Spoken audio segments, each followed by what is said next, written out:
Hello and welcome back to my list of the top films of 2010. In typical retard fashion, once again, I have managed to include 16 films on my list rather than 15 because I am a silly boy. So we are going to kick this part of the countdown off with number 12 and a half. Don't do your back in. I know. Doesn't get any easier. After seeing the trailer for this film, I wasn't entirely impressed. It seemed as though there was a whole lot of nothing going on, and it really didn't grab my interest.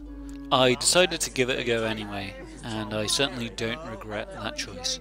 As this is one of the lesser known films on the list, I'll briefly go over what the film entails. The film stars an aging married couple and spans across the 4 seasons of the year. The film shows the demise of the couple's friends and family, and their struggle through day-to-day life. On surface value, it does seem like quite a mundane idea, but as the film goes on, the characters really do begin to flesh out, and the acting is superb throughout, making this one of the most engaging and interesting films of the year. And if you're a fan of drama, I definitely recommend you check this one out. As long as we're friends, then I'm alright. I came across this film after browsing the top 100 best received films of the year on Rotten Tomatoes. Exit Through the Gift Shop currently stands at a staggering 98%, so I figured it would be well worth a watch. After seeing the trailer, I wasn't entirely sure what to expect, with my first suspicions being that it was a third-rate jackass. But having seen the film, I was pleasantly surprised. The film is a documentary about notorious underground street artist Banksy, but the real focus is on his cameraman, and his subsequent rise to stardom under the pseudonym Mr. Brainwash. The story being told is genuinely interesting and isn't just preaching about how street art is great. The accompanying music is great and the film is really cleverly put together. Definitely one not to miss for any fans of street art, which is different from graffiti, by the way. Not graffiti.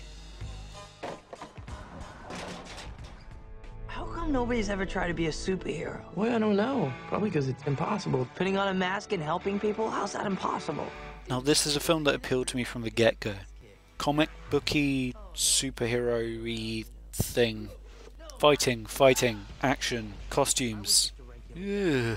Nicolas Cage. To my surprise, I found that Nicolas Cage was actually good in this film. Along with the rest of the cast, the rockin' soundtrack goes very well with the intense action scenes throughout. Having not read the comic books, I went into this movie fresh, and I certainly didn't feel that having not read them was a detrimental thing. I think they got the balance between comedy, action, and interesting storytelling just right.